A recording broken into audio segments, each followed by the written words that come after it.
నరేంద్ర మోదీని నేరుగా కాంగ్రెస్ వాళ్ళు ఢీకొట్టలేకపోతున్నారు. కాంగ్రెసే కాదు, మిగతా రాష్ట్రాల్లో కూడా చాలా గట్టి ప్రాంతీయ పార్టీలు కూడా కుదేలైపోతున్నాయి, తేలిపోతున్నాయి.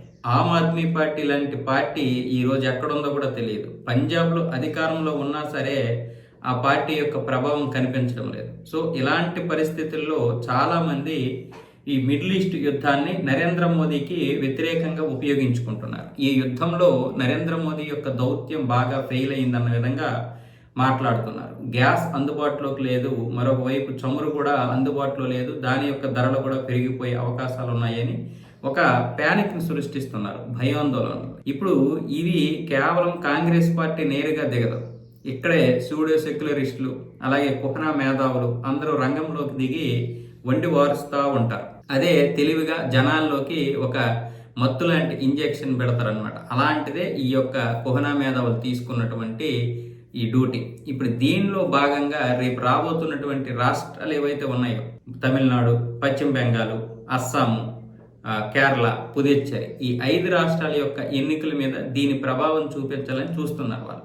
కానీ నరేంద్ర మోదీ గారు అంత తెలివి తక్కువరేమి కాదు. నరేంద్ర మోదీనే కాదు, ఆయన మిగతా టీం ఏదైతే ఉందో జయశంకర్ గారితో వాళ్ళందరూ కూడా ఈరోజు దౌత్యం ఎంత బలంగా లేకపోతే అక్కడ ఇరాన్కి వ్యతిరేకంగా ఐక్యరాజ్య సమితిలో పెట్టినటువంటి తీర్మానం ఏదైతే ఉందో గల్ఫ్ దేశాలు, దానికి సపోర్ట్ చేసినటువంటి భారతదేశంకి చెందిన నౌకలు ఈరోజు బయటకు వస్తున్నాయి.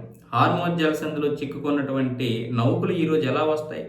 ఐక్యరాజ్య సమితిలో ఇరాన్కి వ్యతిరేకంగా ఓటేసినటువంటి భారతదేశం యొక్క నౌకలు కదులుతున్నాయంటే దౌత్యపరంగా బలం లేకుండా కదులుతాయా? అయితే ఇక్కడ ఇజ్రాయెల్కి, అమెరికాకి ఎక్కడా కూడా భారతదేశం సపోర్ట్ చేయలేదు. అదే దౌత్య భాగంలో ఒక నీతి. కేవలం గల్ఫ్ దేశాల మీద ఇరాన్ చేస్తున్నటువంటి దాడిని ఖండించింది తప్ప ఇజ్రాయెల్, అమెరికా ఇరాన్ మీద చేస్తున్నటువంటి దాడికి ఎక్కడా కూడా సపోర్ట్ తెలపలేదు. ఈ ఒక్క చిన్న విషయాన్ని తెలుసుకోవాలి. అలాగే నరేంద్ర మోదీ గారి దౌత్యం కావచ్చు, లేకపోతే ముందు చూపు కావచ్చు, ఈరోజు మిడిల్ ఈస్ట్లో జరుగుతున్నటువంటి యుద్ధం వల్ల పెట్రోల్ ధరలు విపరీతంగా పెరిగిపోతాయి. ఇక గ్యాస్ ధరలు మరి ఎందుకు పెరిగాయి అంటే, గ్యాస్ ధరలు 60 రూపాయలు మన ఇంటికి సంబంధించినటువంటి గ్యాస్ మీద పెరిగింది.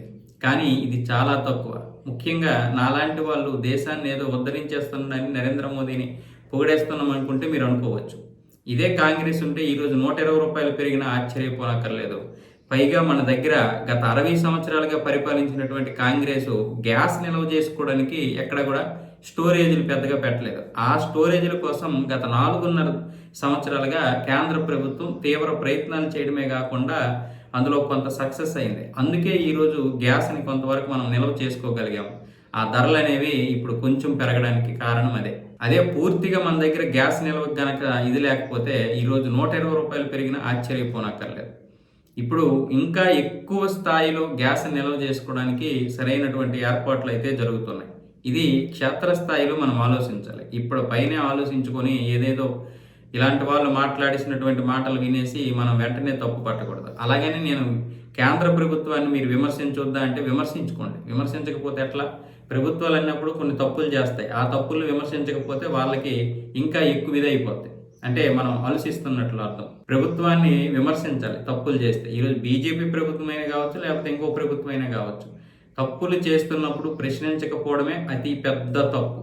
కాకపోతే నేను జరుగుతున్నటువంటి పరిణామాల గురించి మాత్రమే చెబుతున్నాను. మీరు తర్వాత దాన్ని ఏ విధంగానైనా విశ్లేషించుకోవచ్చు.